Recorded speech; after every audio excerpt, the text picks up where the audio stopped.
오늘 말씀의 제목은 이렇습니다. 한번 따라하실까요? 입술의 고백과 축복의 법칙. 왜 투일까요? 지난번에 똑같은 본문과 제목을 가지고 완을 했습니다. 그러니까 영산신학, 순복음신학과 순복음신학의 관점으로 본 성경 연구, 말씀 강해를 보다 집중적으로 함께하는 시간이 벌써 5번째가 됐는데요. 우리 영산신학의 관점에서 본 창세기 17장에서 집중적으로 말씀을 한번 나누는데 주제가 뭐냐면 입술의 고백과 축복이었다는 것이죠. 여러분, 사실은 저도 어려서부터 신앙생활을 했지만 성경 그러면 절대 권위를 가진 하나님의 말씀이라 하나님 말씀에 대해서 굳이 이렇다 저렇다 하고 감히 도전할 수가 없었죠.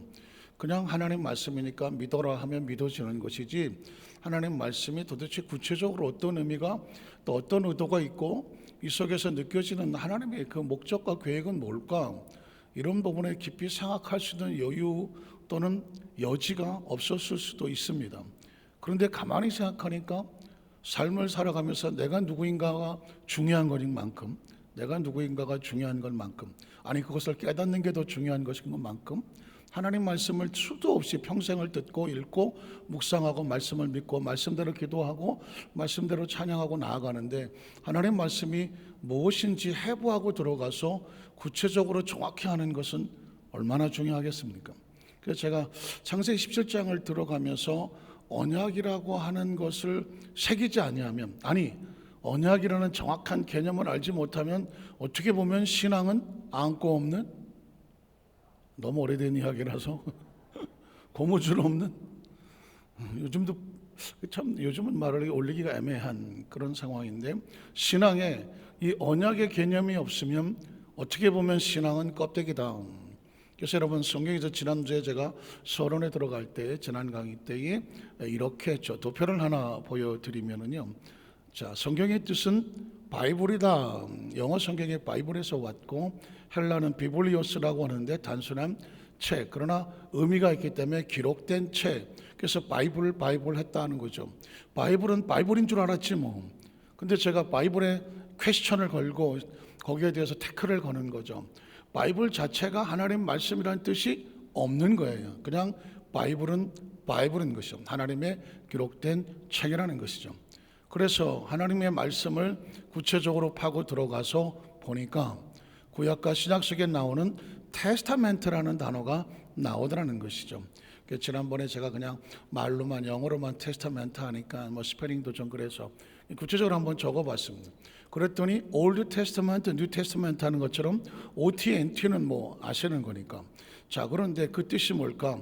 구약 성경, 신약 성경. 그래서 구약은 옛 약속, 이루어진 약속, 그리고 신약은 새로운 약속, 새롭게 이루어질 약속. 그러니까 적어도 성경의 껍데기, 카바, 표지는 알아야 되지 않겠냐는 거죠. 자, 구약과 신약. 그래서 성경은 뭐라고 말하느냐? 하나님께서 그의 백성들에게 맺으시고 선포하신 하나님의 약속에 대한 무엇이다? 기록이다. 그래서 하나님께서 말씀하시되 하면 그 내용은 거의 다 약속을 맺으시고 또 약속을 행하시겠다고 한 하나님의 의지가 표현되어 있습니다. 그래서 그 다음 사진을 보면 이렇게 말하죠. 저기서 이제 테스타멘트 가운데 나오는 단어가 커버넌트라고 하는 단어가 나옵니다. 언약을 말할 때 커버넌트라고 말한다는 것이죠. 내가 너와, 이제 17장에 좀 있으면 나옵니다. 내가 너와 언약을 맺으려니 하고 나올 때 그 언약은 테스타멘트 속에 들어있는 커버넌트다. 창세기 17장 2절에 보면 I will, 내가 그렇게 하겠다. confirm, 확실하게, 확증하는 거죠. confirm 받는다는 거죠.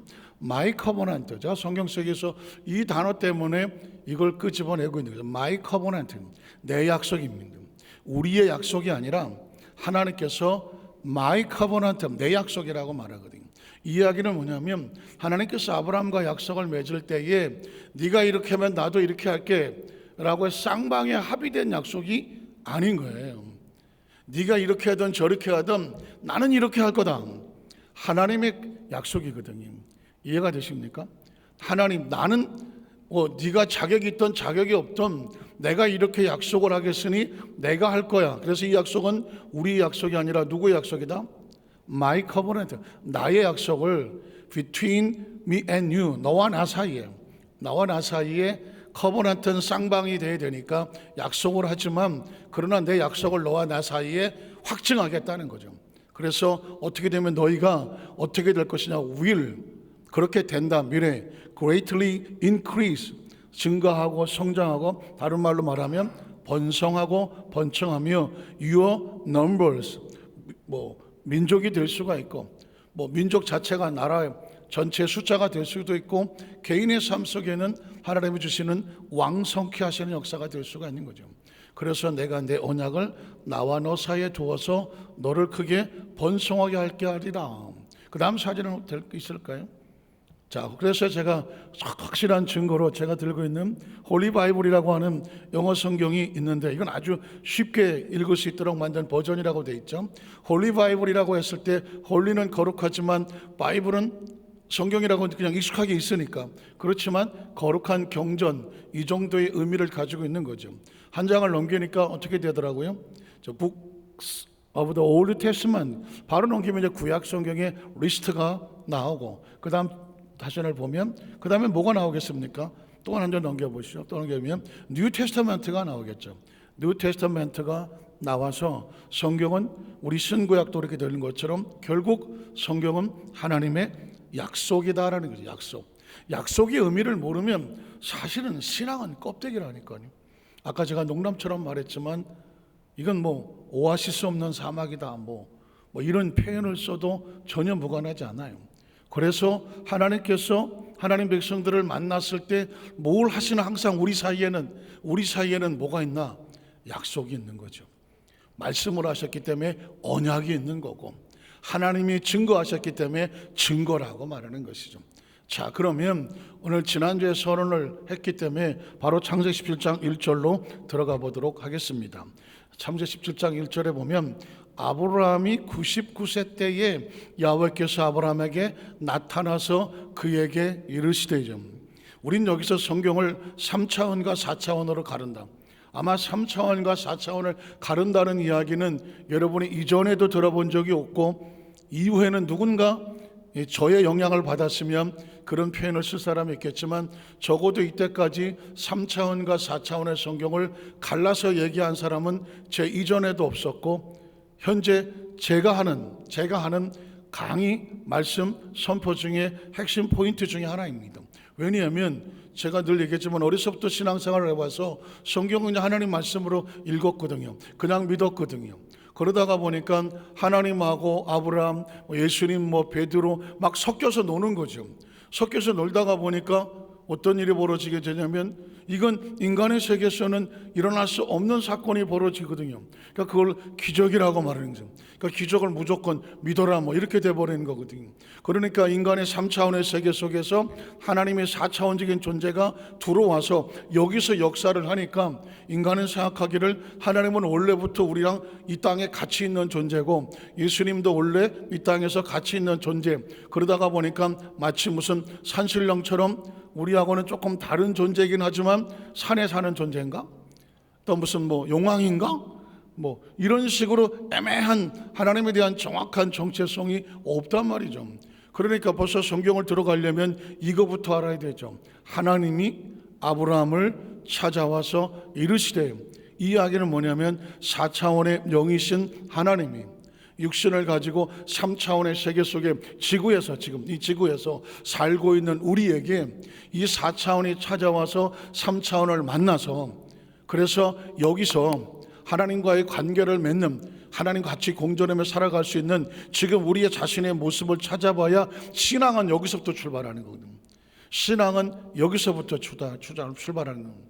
제가 그 플라톤에 대해서 강의하시는 교수님의 강의를 듣다가 깜짝 놀란 게 하나 있는데, 이유는 뭐냐면, 제가 나중에 기회가 되면 그분을 설명했으면 좋겠습니다만은, 이 플라톤이라고 하는 사람은 소크라테스의 제자인데, 그 사람이 소크라테스가 억울하게 정치범으로 몰리고 선동하고 백성을 미혹했다고 독배를 마시고 악법도 법이다 먹고 죽는 모습을 보고 플라톤이 충격을 받아서 이런 아테네에 내가 있을 필요가 있나? 여기저기 돌아다니다가 결국은 돌아와서 그럼에도 불구하고 내 조국 아테네 이걸 어떻게 살릴 것이냐 하다가 생각해낸 것이 교육이었다는 거죠. 교육. 그러면서 그런 이야기를 해요.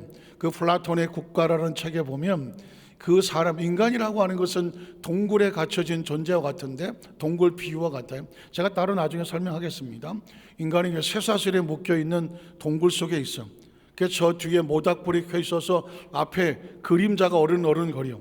인간은 쇠사슬에 묶여 있으면서 동굴 안에 갇혀서 눈앞에 벌쳐지고 있는, 그러니까 그림자를 실제라고 생각하고 그걸 바라보고 살고 있더라는 것입니다. 참 놀라운 일입니다. 플라톤이 하나님도 모르고 예수도 모르는 사람인데 인간의 존재를 그렇게 생각을 했어. 인간이란 동굴에 갇혀서 쇠사슬에 묶여 있어서 현실에 묶여 있는 거죠. 현실에 묶여 있으면서도 동굴 밖의 세상을 알지 못하고, 그러면서도 자기가 쇠사슬에 갇힌 존재라는 걸 모르고 눈앞에 펼쳐지는 모닥불에 펼쳐진 그림자가 막 이리저리 움직이는 걸 보고 우린 저런 모습일 거야 하고 착각하며 살아간다는 것입니다. 그래서 교육이란 뭐냐? 플라톤에 의하면 교육은 뭐냐? 그 동굴 밖으로 끄집어내서 자신의 존재를 알게 하고 모닥불에 비춰진 가짜 그림자를 보고 이게 이 세상인가? 하지 말고 바깥에 나와 실체 하늘을 보게 하는 것. 하늘을 보게 하는 것. 이야, 그분은 목사님도 아니고 성경학자도 아닌데 끊임없는 이 고뇌와 철학을 통해서 당대 최고의 지성이라고 말하는 소크라테스에 이어서 플라톤이라는 이 사람이 인간은 어떻게 해야 인간답게 살아갈 수 있느냐? 동굴에 갇혀진 쇠사슬에 묻힌 존재가 아니라 나와서 하늘을 봐야. 놀라운 일이죠. 하늘이 뭔지 자기가 어떻게 알겠어? 하늘을 보고 나를 알아야 비로소 사람답게 살아갈 수 있다. 이런 표현을 썼어요. 그래서 이 플라톤이 또는 소크라테스의 마지막 죽음에 보면 독주를 앞두고 한 손으로는 하늘을 가리켰다고 하는데, 과연 소크라테스는 저 하늘에 뭘 가리켰을까? 모르지 소크라테스 말을 안 해갖고. 어쨌든 인간의 존재 자체를 알려면 하늘을 알아야 된다고 하늘을 손가락질한 사람이 소크라테스고, 플라톤도 인간은 동굴에서 나와서 하늘을 쳐다볼 수 있어야, 참 세상을 볼 수 있어야 인간으로 산다. 이 이야기를 성경으로 조금만 바꿔놓으면 인간이라고 하는 존재는 이 3차원의 동굴에서 이게 다라고 생각하지만 아닌 거죠. 다 허상이에요. 허상. 3차원의 세계는, 실제로 우리가 영원히 살아갈 세계는, 실제 세상은 뭐냐? 동굴 바뀐 거죠. 3차원 바뀐 거예요. 3차원의 바깥에 하나님의 시간과 공간을 초월해서 하나님의 세계 속에서 영원히 살아가는 진짜 세상은 따로 있다는 것이죠. 그래서 하나님은 자꾸 우리를 찾아오셔서 무슨 얘기를 하냐면, 야, 너는 그냥 땅에서 밥이나 먹고 주는 대로 흙이니까 그렇게 살아, 이렇게 말하지 않습니다. 하나님은 자꾸 우리를 동굴 밖으로 끄집어내려고, 3차원 의식에서 끄집어내려고 해요. 3차원의 의식에 갇혔던 존재에서 시간에 제한받고 공간에 잡고 거기서 박혀있는 존재인 줄 아는데, 하나님은 자꾸 동굴 밖으로 나가자고 그래요. 나가서 네가 비록 지금 육체에 갇혀있지만 너라고 하는 존재는 하나님의 계획 속에서, 약속 안에서 이런 존재야. 전혀 상상할 수 없는, 우리는 그냥 동굴에 갇혀서 존재적으로 이렇게 시간과 공간의 제한을 받고 사는 게 당연한 거예요. 당연한 거. 이게 당연하지 다 그러고 살았지. 그런데 아니라는 건, 시간 밖으로 나오고 공간 밖으로 나와라. 너라고 하는 실체를 봐라. 요한복음 3장 16절도 그 얘기 아닙니까? 하나님이, 세상은 동굴에 갇혀있는 존재인데 세상을 사랑하셔서, 사랑이 뭐예요? 건져내야 되겠거든. 동굴 밖으로 끄집어내야 되겠거든. 그래서 독생자 예수를 어디다가 세상에 주셨으니, 어디로? 동굴 안으로 주셨으니. 동굴 주셨으니 여기서 저를 믿는 자마다 뭘 믿습니까? 이 사람도 우리와 똑같은 동굴 안에 있던 존재가 아니라 저 하늘에서 와서, 하나님의 숲안에서 와서 우리를 하나님께로 데려 올라갈 수 있는 새로운 차원의 존재로 믿는 자마다 멸망하지 않고 동굴 안에 갇혀서 그걸로 흙덩어리에 끝나지 않냐고, 어떻게 무엇을 얻게 하려 했습니다. 영생이라고 하는 건 이 지구에는 없는 거예요. 이 영생이란 단어는 시간을 초월합니다. 영생은 공간을 초월하는 거거든. 여러분, 신앙에 영생을 모른다고 하면 뭐 예수를 믿나 안 믿나 뭔 차원이 뭐가 다르겠어. 어차피 정말 한나는 이 세상 한 500년 살다가 끝나는 건데, 그런데 영생이라고 하는 상상이 안 되는 단어는 동굴 바깥에 있는 거거든요.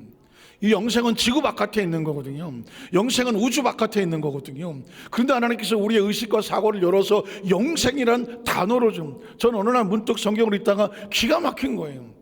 이 지구에 살던 수천억에 살답니다. 앞으로 수천억을 또 살지 모르겠지만 그 어떤 생명이, 그 어떤 석학이, 그 어떤 그 IQ 3천을 뛰어넘다고 하는 사람들도 영생이란 개념을 만드냐고, 영생이란 차원을 만드냐고, 누가 우리에게 영생이란 것에 대해서 있다고 말해줄 수 있느냐고. 이 땅에 태어난 존재는 누구도 영생을 상상해 본 적도 없고, 영생을 꿈은 꿔볼지 모르겠지. 그러나 꿈으로 끝나버렸지. 영생에 대한 확신을 주는 사람도 없고 약속도 없다고요. 아니, 영생이란 개념 자체가 없다니까. 동굴 안에 사는 사람이 하늘의 태양이란 꿈을 꿔봤겠습니까? 동굴에 있는 사람이 하늘에 태양이 있을 거다? 상상이 됩니까? 상상할 수가 없어. 동굴에서 태어나서 동굴 안에 살다가 동굴 안에 끝나는 존재가 하늘에 별이 있다고 생각합니까? 하늘에 달이 있다고 생각합니까? 하늘에 해가 있다고 생각합니까? 이건 바깥으로 나가지 않는 한 못하는 거예요. 누가 할 수 있느냐? 저 바깥에 있던 사람, 하늘을 본 사람, 태양을 본 사람, 별을 본 사람이 동굴 안에 들어와서, 야, 저 동굴 바깥에 나가면 하늘이라는 게 있어, 별이 있어, 해가 있다니까, 달이 있다니까. 그러면 동굴에 있는 사람들은, 아이, 뭔 소리 하는 거, 말도 안 되는 소리야. 여기 무슨 깜깜한데 뭐가 있어? 없어. 아, 이 사람 미쳤나 봐. 정신 나갔네 이거. 이게 정상이거든. 그런데 그래? 이 동굴 안에 나가는 문이 있다고? 그 문이 나가서 보면 또 다른 세계가 있다고? 그것은 이건 믿어지는 수밖에 없는 거예요. 그걸 여기서 동굴 안에서 계산을 하겠습니까? 거기서 뭐 확률을 따지겠습니까? 그러니까 아주 성경은 단순한 이야기입니다. 이 세상에서 동굴 바깥으로 나와서 하나님이란 존재를 깨닫고, 하나님이 그분에 대해서 약속을 깨닫고, 그 세계를 바라보게 하고, 마지막에 육신을 벗었을 때 우리는 어디서 만난다? 동굴 바깥에서 하나님의 나라 속에서 만난다. 그것이 영원한 세계라는 것이죠. 그거의 첫걸음이 뭐냐? 하나님이 아브라함을 만나시고 하는 것이죠. 하나님이라고 하는 존재는 동굴 바깥의 세계를 가지고 오신 분이고, 그리고 이 아브라함은 동굴 안에서 시간과 공간 속에 제한되어 우리 같이 살던 존재인데, 그러면 하나님이 아브라함을 찾아오셔서 뭐 할 것 같아요? 동굴 바깥에 있는 사람이 동굴 안에 들어와서 뭐 해야 될 것 같아요? 아, 저 바깥에 춥다, 야. 아유, 우리도 좀 동굴에 살자. 하나님 이러겠습니까? 아니죠. 너희가 살고 있는 이 세계는 제한된 세계야. 이 세계에서 너희가 끝날 존재가 아니야. 나는 너희를 저 세상 밖으로 나가서 하늘의 세계를 알려줄 하나님이라고 하는 절대주라고 말하는 거거든요. 이걸 믿을 수 있는 사람을 크리스찬이라고 말하는 거거든요. 그러니까 성경 속에서 하나님께서 아브라함이 99세 때 인간적으로 볼 때는 완벽한 동굴이죠. 동굴 중에 동굴이라는 건 인간의 힘이 아니라는 것이죠. 어쩌면 하나님께서는 아브라함이 힘이 빠질 때까지 기다렸을지도 모르죠. 19살 때가 아니죠. 29살 때가 아니라니까요. 99세 때 인간의 힘으로 볼 때는 앞이 캄캄한 더 이상의 동굴로서 희망이 없을 상황이 있을 때, 그때 자신의 존재를 드러내는 것이 하나님이지 않습니까? 하나님께서 아브라함에게 나타나서, 여기서 더 나갈 수도 없어요. 좀 그러면 하나님의 의도도 알아야 되고 아브라함에서 되고, 하고 싶은 이야기가 정말 구구절절인데, 자, 그에게 이르시되 뭐라고 말합니까? 그 다음 절에 보면, 나는 뭐다? 전능이라는 단어를 인간이 만들 수 있습니까? 인간이 난 전능해, 나는 전능하다, 어디 영화에서 본 것 같은데, 300인가 하는 영화에 보니까는 뭐 이집트인가 어디 있다 하는 게 와서 나는 전능하다. 나중에 죽던가. 인간은 전능이라는 단어를 쓸 수 없어요. 영생이라는 단어를 쓸 수 없는 것처럼 전능이라는 단어를 쓸 수가 없어요. 전능은 완벽하게 능력 있는 존재, Almighty God, 전능해야 되는데 여기 누가 전능합니까? 아무도 전능하지 않아요. 그런데 하나님께서 아브라함 나타나셨을 때 나는 전능하다라고 말했다면, 뒤집어 말하면 네가 전능한 하나님을 어떻게 해야 된다? 믿으라는 것입니다. 지금 네 앞에 있는 존재는 어떤 존재다? 전능하신 하나님입니다. 이게요 굉장히 중요한 것인데, 전능한 하나님이 믿어지면 이제 내가 그 전능하신 하나님 앞에서 내가 염려하고 근심하고 걱정할 것이 하나도 있다 없다? 없다는 겁니다. 뒤집어 말하면 하나님은 자기 백성이 일도 하나님을 믿고 하나님 안에 들어온 이상은 염려하고 근심하고 걱정하고 불안해하고 초조해서 떨기를 원하지 않아. 마치 세상에 여러분의 자녀가 있을 때 엄마 아빠 품에 또 할머니 아래 품에 있는데 이 아이가 바들바들 떨고 있어. 왜 그래? 엄마, 나 사는 게 너무 힘들어. 나는 내일 아침에 뭘 먹어야 될지 모르겠어요. 이러면 어떡하겠어? 이 자식이 지금 부모가 없어, 엄마가 없어, 아버지가 없어. 그런 표현을 한단 말이죠. 부모는 자기 자녀가 엄마 아빠 품에서, 아버지 엄마 안에서 평안하기를 원해요. 그 아이가 편안한 모습이 제일 부모가 보기에 행복한 모습이에요. 아이가 뭔가 어딘가 불안해하고, 분명히 불안해하고 애가 초조해하고 뭔가 왠지 애가 정서적으로 문제가 가서 막 떠는 것처럼 보이면 그거 보는 것처럼 가슴 아픈 일은 없잖아. 그래서 성경에 보니까 하나님께서 두려워하지 말라 365번을 기록했다고. 나도 아직 안 쉬어봤는데 하여튼간에 어떤 사람이 하나 더 있다고 그러고, 아유, 나 직접 써보는 수밖에 없어. 하루에 한 번은 저리 두려워하지 말라. 성경은 어느 쪽이든 아무것도 염려하지 말라, 근심하지 말라, 기뻐해라, 기도해라, 감사해라, 염려하지 말고 오직 감사함으로 너의 구할 것을 아뢰라. 염려를 하나님께 맡겨버리라. 그러면 저가 이루시고, 환난 날에 나를 불러라. 성경은 어디도 하나님께서 네가 네 운명이다, 팔자다 하는 얘기가 없다니까. 그 근거가 뭡니까? 하나님은 뭐하다? 전능하신 하나님. 저는 여러분 말씀이 창세기 17장이 1년 내내 갈지 난 모르겠는데, 하나님이 전능하신 하나님이란 인식이 있어야 지금 의사가 나한테 뭐라고 말했든, 또 세상이 나에게 어떻게 덤벼들든, 지금 내가 처해 있는 처지가 어떤 상황이든 내 머리로 안 되고 내 계산으로 안 되고 내 능력으로 안 되고 내 힘으로 안 되는 상황이라고 할지라도 그걸 뛰어넘는 분이 누구예요? 하나님이거든. 하나님. 그 전능하신 하나님 앞에서 뭐가 되냐면, 하나님이 전능하다, 우리가 믿는 하나님이 전능하다고 하면 제일 중요한 것은 내 머리부터 발끝까지 있는 내 마음속에 있는 불안전함, 불안, 초조, 염려, 근심, 걱정, 이것들이 긁어서 다 벗겨져야 되는 거거든. 하나님 안에서 완벽한 평안과 자유를 하나님께서 우리에게 원하시는 거라니까. 제가 그 전에 그런 얘기 했잖아요. 내가 하나님이라면 난 뭘 원할까?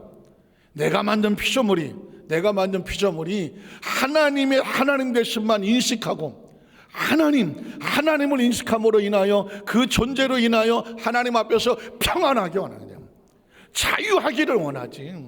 맡겨 놓았으니까 그냥 아주 편안하게 자유하게 그 존재 자체로서 기쁨이 막 생기가 벗어나 막 뻔뻔하게 올라오기를 원한다니까.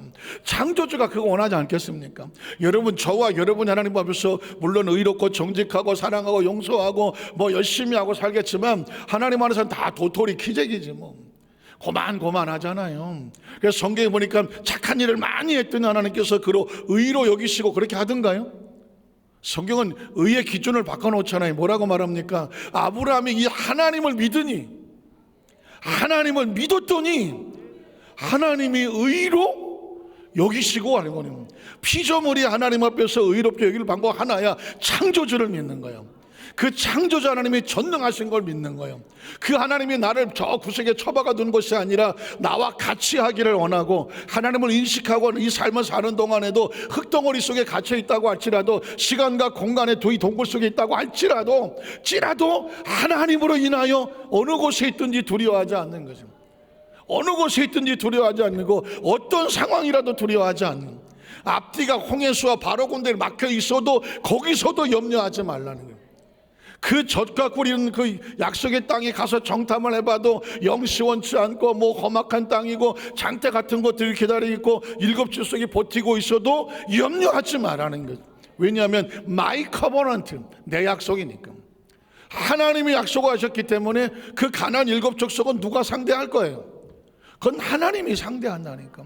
홍해수는 누가 가를 거예요? 하나님이 가른다니까.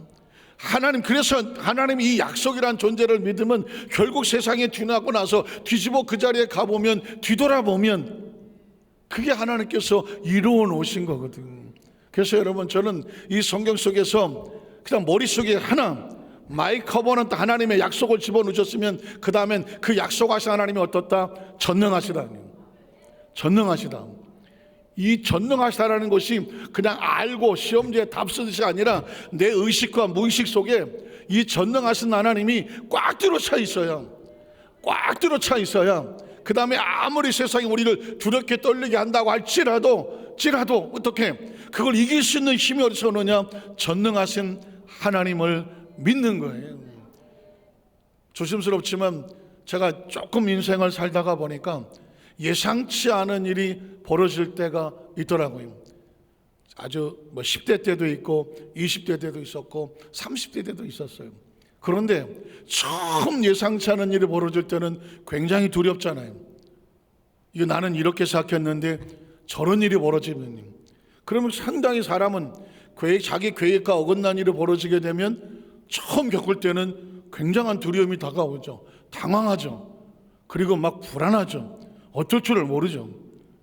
그런데 그 일을 겪고 났는데 뒤돌아보니까 그게 내가 죽을 일이 아니야. 근데 그게 나에게 도움이 되더라고. 이런 일이 있었나? 그걸 한 번 경험하고 두 번 경험하다가 보면 어떤 일이 벌어지냐면 그 다음에는 비슷한 상황이 벌어지면 염려가 될까요? 안 될까요? 안 됩니다. 누굴 믿게 됩니까? 그 하나님을 믿게 되는 거지. 그 하나님을 믿게 되는 거예요. 제가 구체적으로 어쩌죠 시간 관계상 말씀을 못 드려서 그렇지, 그러니까 이제 이후로는 내 안에서, 아니 내 앞에서 어떤 일이 벌어진다고 할지라도, 세상이 경천동지에서 하늘이 놀라고 땅이 막 뒤집힐 만한 일이 벌어져 갖고 걱정, 염려, 근심이 한다고 할지라도 결국 하나님의 전능하심을 막을 수 있습니까? 없습니까? 막을 수 없죠. 저와 여러분의 의식과 사고 속에 제가 이 전능하신 하나님, 이 하나만 여러분이 오늘 말씀에 가슴에 새기고 가면서 덜커덕 무슨 일이 생겼을 때 하나님이 이렇게 말씀하다, 나는 전능하신 하나님입니다. 지금 하나님께서 이 아브라함이 불안하고 초조하거든요. 불안하고 초조하죠. 저 갈대아 우르라는 곳에서, 그 아버지가 우상 장사하던 곳에서, 거기서 어느 날 갑자기 무슨 사인이 움직인지 모르지만 아버지가 자기들을 데리고 가나안 쪽으로 막 식구들 데리고 오다가 갑자기 중간 하란에서 그만 세상을 떠났거든요. 오도 가도 못하게 돼갖고 이 아브라함이 어떻게 할까 할 때 갑자기 하나님께서 그에게 나타나셔서 이제부터는 내가 지시하는 곳으로 가라. 그래서 낯설고 물설은 이 가나안 땅으로 오게 된 것이거든요. 아직은 불안하거든요. 거기에 나이가 99세가 되신 후계자도 없고 사라나 자기나 봐서 자식을 낳을 모습도 안 보이고 상당히 심각하고 불안한 존재거든요. 지금 우리 시대를 살아가는 현대인이나 별 다를 게 없어요. 지금 현대인들도 거의 심각한 우울증, 공황장애, 스트레스, 또 심리적인 여러 가지 정신적인 질환 다 불안하거든요. 지금 불안하거든요. 인간은 존재적으로 이 땅에 사는 동안 육체를 가지고 있으면 불안할 수밖에 없어. 10대도 불안하고 20대도 불안하고 30대도 불안하고 나이 먹어도 불안하고, 그냥 다 존재 자체가, 지구는 불안해. 그게 정상적인 삶이야. 여기서 살라서 안정을 찾으려면 하나밖에 없어. 지구를 창조하고 우주를 창조하고 우리의 형상과 모양을 쓴 하나님이, 그분이 뭐 하시다? 전능하시는 거지. 그거 하나 버티고 지금 팽팽 돌아가는 지구에서 버티고 살잖아. 그러니까 아예 무식하면 용감하다고, 우리 옛날에 지구가 도는지도 모르고 태양이 왔다 갔다 하는지도 모르고 돌다가 공전 자전 이런 거 몰랐을 때는 그냥 살았죠. 근데 어느 날 보니까 지구도 돌고 우리만 도는 게 아니라 다른 것들도 막 돌고 다 뺑뺑 돌아가며 살아가는 거예요.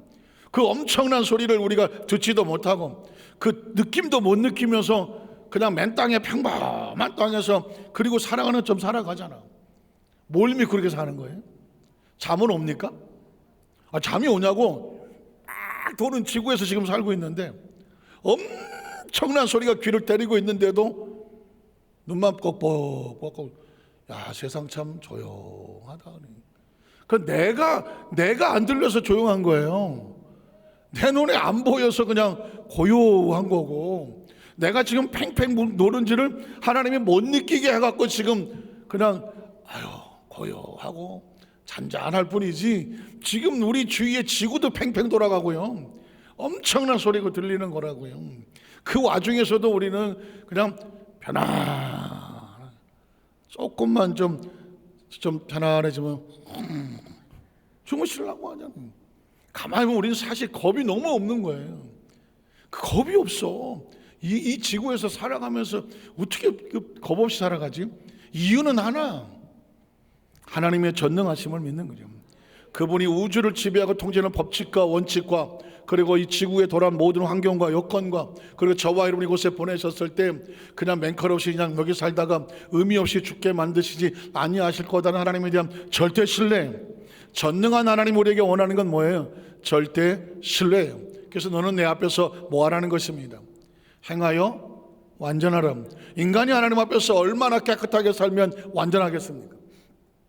우리가 얼마나 착하게 살면 하나님 보시기에 야, 너 완전하다 하겠습니까? 아까 의라고 하는 단어와 완전이라는 단어는 거의 같은 의미를 가지고 있는데, 우리가 완전하고 의로울 수 있는 방법은 하나밖에 없어요. 하나님을 절대적으로 뭐 한다? 신뢰하는 것입니다. 아브라함이 하나님을 믿으니 그를 의로 여기셨더라. 우리가 하나님이 전능하신 하나님을 절대적으로 신뢰하면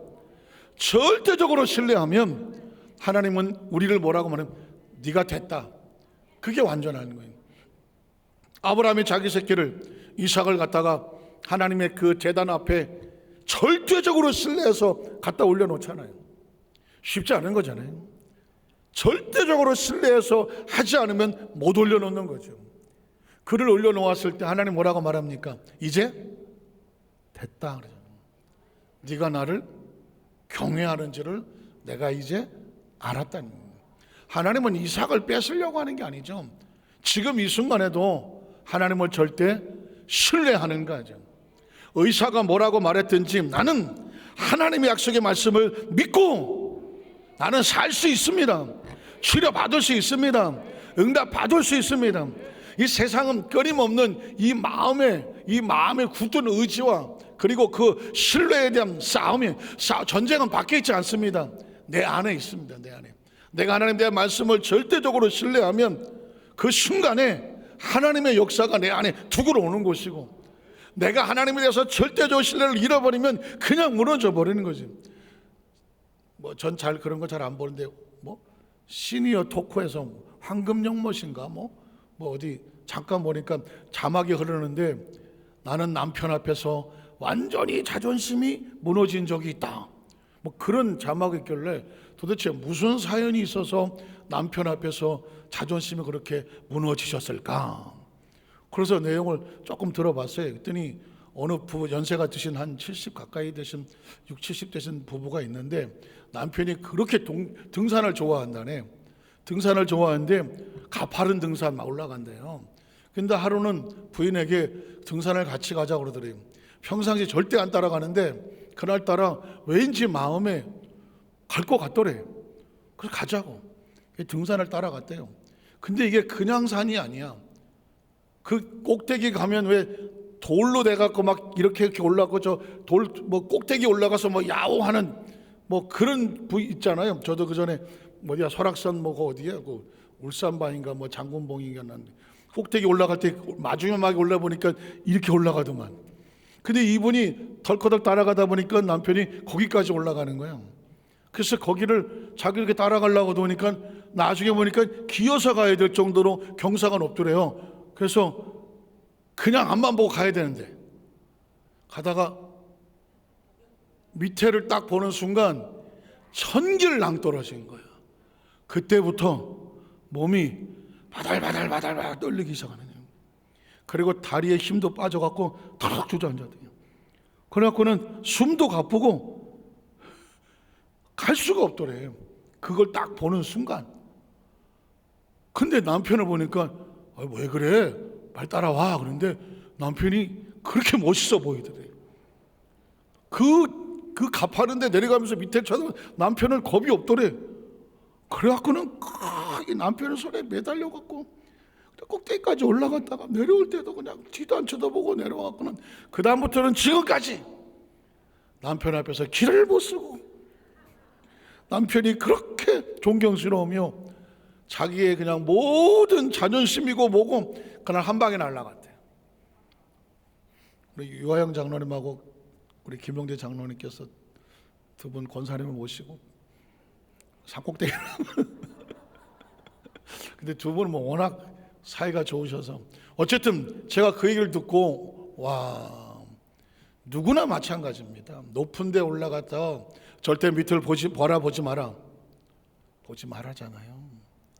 그 순간에 들어오는 공포는요, 아무 일도 없었어요. 자기 혼자 여기서 순간 두려움이 오는 순간 꼼짝을 못하는 거예요. 꼼짝을 못하는. 마찬가지입니다. 신앙 속에서 하나님 믿음 안에서 생사하는데 누군가 나에게 말 한마디 툭 해주고 막 불안한 마음, 부정적인 얘기, 안 된다, 못 한다, 넌 이제 끝났다, 몇 개월밖에 못 산다, 의사가 뭐 기술이 없다, 약이 없다, 이제 뭐 다 그런 사람은 다 그렇게 살다 죽었다, 또 뭐 다 그렇다, 여기를 딱 채우는 순간 그 다음부터는 딱 굳어갖고 못 움직이는 거지. 싸울 힘이 없는 거지. 그런데 보십시오, 난 할 수 있다, 하면 된다, 해보자. 그리고 하나님 약속이, 하나님은 전능하다는 거예요. 난 하나님은 전능하시고 전능하신 하나님 앞에 나는 내가 할 수 있는 건 딱 하나, 나 하나님을 믿습니다. 이제까지 믿었고 지금까지 믿었고 지금 나 앞으로 하나님을 믿습니다. 이 믿음이란 그런 거예요. 딴 거 아니에요. 저게 안 보이는 거예요. 이 낭떠러지가 안 보이는 거예요. 낭떠러지가 안 보이고 지나간 게 안 보이고 부족한 게 안 보이고 하나님에 대한 절대 약속만 신뢰하고 가는 거예요. 신앙은 우리에게 그걸 원하는 거예요. 절대 하나님을 믿어라. 그것이 네가 하나님 앞에서 완전하게 행하는 것이다. 물론 그래서 나중에 이웃도 돌보고 뭐 구제도 하고 선교도 하고 착한 일도 많이 하지만 진짜 중요한 것은 뭐냐면 내가 하나님에 대한 이 절대 신뢰, 그게 왜 하나님이라고 하는 4차원적인 존재가 나에게 다가와서 나에게 하나님께서 우리 약속을 주시면서 나는 전능하다라고 말씀하시고 그 다음에 이제 2절에 가보면 하나님과 우리 사이에 된 것이네요. 그러면 좀 더 구체적으로 믿음이 생기죠. 2절에 보면 뭐라고 말할까요? 내가, 그렇죠? 아까 영어 성에도 했죠. I will confirm, 내가 확신할게. 하나님이 확신할게. 무엇을? My covenant, 내 언약을. 진짜 하나님은 전능하셔. 우린 절대 신뢰하기를 하나님 원하셔. 그게 완전한. 그러면 우리 사이에 뭐가 있어? 하나님의 언약이 있는 거지. 약속이 있는 거예요. 그 약속을 너와 나 사이에 두어서 내가 너를 반드시 어떻게 한다? 크게 뭐 한다? 번성하게 한다는 거죠. 번성하게. 지금 아브라함에는 눈에 보이지 않고 우리 조 목사님 늘 하지만 눈에 보이지 않습니다. 귀에 들리지 않습니다. 손에 잡히지 않습니다. 나이 99세에 아무런 자식도 없고 길도 없고 앞길은 칠흑같이 어둡습니다. 그렇다고 하면 도대체 아브라함이 믿을 건 뭘까요? 하나님의 전능하심, 하나님의 약속하심 믿으십니까? 그가 열어주시는 번성하는 세계, 그분이 확증하신 것, 이걸 하나 가슴속에 품고 나가는 것이죠. 그게 꿈이 될 수 있으며 그게 생각이 돼서 점령하는 것이고 그게 우리 입술에 고백이 되는 것이고 믿으십니까? 그리고 큰 그림을 내 마음속에 그려 생각이 되게 하는 것이죠. 말씀을 정리하려고 합니다. 사실은 창세기 17장은 이 통째로 하고 나갈 건데요. 통째로 하고 나갈 건데 이 창세기 17장이 제가 이제까지 나름 목회를 해오고 말씀을 묵상하고 설교를 하고 또 성경을 가르치고 하는 가운데에 어느 날 제에게 엄청난 충격으로 말을 걸어오신 거예요. 창세기 17장을 읽다가 지난번에도 그런 말씀을 드렸지만 17장을 읽다가 딱 눈이 1절 2절에서 눈이 떠나질 않았어요. 마이 커버넌트라는 단어에서 내 언약을 수천 번도 더 읽었던 성경 아니고 여러분도 다 많이 읽었던 성경이잖아요. 내 언약. 그리고 나서 정신을 차리고 계속 딴 데 찾아봤더니 하나님은 계속 시대는 바뀌어도 노아 시대도 그랬고 당연히 뭐 아브라함도 마찬가지고 앞으로 이삭도 야곱도 다 그리고 아예 성경 자체가 내 언약인 거야. 내 언약. 구약, 신약, 올드 테스타멘트, 뉴 테스타멘트를 말은 도대체 누구 약속입니까? 하나님의 약속이지. 하나님의 옛 약속, 하나님의 새 약속. 하나님은 약속하시는 마이 커버넌트, 하나님은 일방적으로 약속을 이루시는 분이고, 그 약속을 믿고 우리가 따라가는 사람에게는 그 약속의 효과가 나타나고 응답을 얻는 것이고, 하나님은 약속하셨지만 약속 밖으로 튀겨나가 버리면 커버넌트 안에 들어오지 않으니까 그 사람에게는 그 약속의 효력이 없는 것이고, 믿으십니까? 그래서 성경을 바라보는 눈을 다시 뜨게 되는 것이고, 창세기 11장에 있는 구절은 한 절 한 절을 아주 세밀하게 무슨 세포를 가르는 것처럼 한 절 한 절씩 뚫고 나가서 이게 머릿속에, 저와 여러분의 머릿속에 꽉 가득 차서 눈을 갖는 거지. 마치 안경을 갖는 것처럼 빨간 안경을 쓰면 빨갛게 보이고 까만 안경을 쓰면 까맣게 보이는 색안경이 되는 것처럼, 이 창세기 17장 속에 있는 하나님의 이 언약에 대한 것을, 이 언약의 안경을 딱 써서 무장을 하면, 그 다음에 창세부터 계시록까지가 무엇으로 보이냐면 하나님의 약속으로 보이는 거죠. 그리고 그게 정확한 약속이어야 되는 거죠.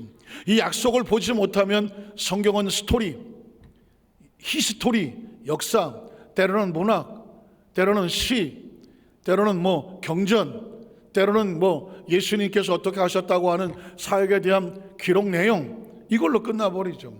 사실 이 모든 것의 핵심은 뭐냐? 하나님은 약속을 하셨고, 예수를 말미암아 약속을 이루셨고, 예수님은 새로운 약속을 주셨고, 그 약속의 백성을 뭐라고 말합니다? 크리스천이라고 말하고, 우린 무엇을 믿느냐? 하나님의 약속을 믿는 것입니다.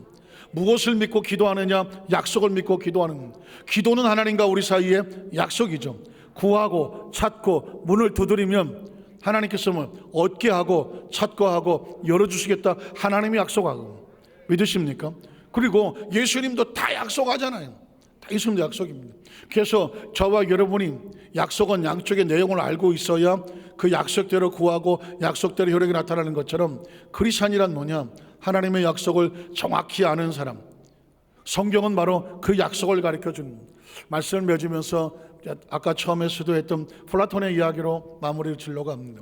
플라톤이라고 하는 사람이 페르시아 전쟁, 펠로포네스 전쟁, 그리고 그 당시에 소크라테스의 억울한 죽음, 이런 거를 보면서 머릿속에, 생각 속에 자기 나라, 자기 민족에 대해서 희망을 잃었어요. 희망을. 그러다가 오랜 세월 동안 철학을 공부를 하고 플라톤이 저 그 아테네에 돌아오고 싶지 않았지만 저 외곽에다가 아카데미아라고 하는 플라톤 사상을 가르치는 그 단체를 하나 만들어서, 그래서 요즘 아카데미는 대학이라든가 어떤 학술 단체를 말할 때 아카데미라는 말을 쓰지 않습니까? 이 플라톤이 그런 아카데미아를 만들어서 제자들을 가르쳐서 그 훈련을 시켰습니다. 그러면서 그가 주장했던 뭐냐?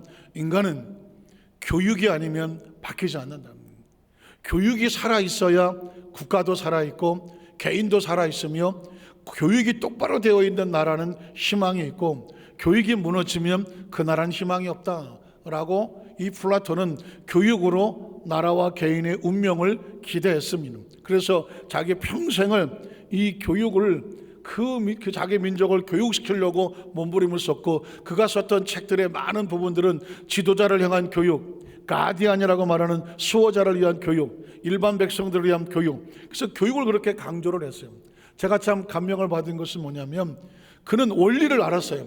대중은 무엇으로 변화되는가? 교육으로 변화되는 거죠. 그러면 3차원의 존재는 어떻게 동굴에서 나와서 저 4차원의 하늘에 의한 새로운 진짜 세상을 볼 수 있는가? 이유는 하나님의 말씀의 교육인 것이죠. 그래서 나는 왜 하나님은 이 이 성경책을, 구약과 신약의 약속을 우리에게 남겨주셨나?